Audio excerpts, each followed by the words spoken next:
Hi guys, a friend had a situation. The car did not gain momentum. The engine stalled on the move. The careless car did not start well. There were interruptions. That only he was not replaced. Same sensor, cleaned the damper, forced nozzles, and the problem was as follows. The wiring of the car was in the wretched state. There were open places where the contact touched to each other, and the result in a short circuit. In one word, it was necessary to change all the wiring of the car.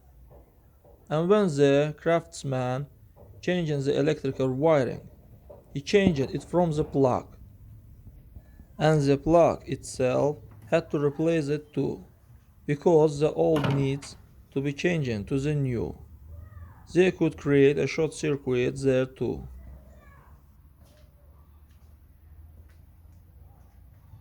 That's all guys, subscribe to our channel, put like, and don't forget to put a bell so as not miss new video on the channel.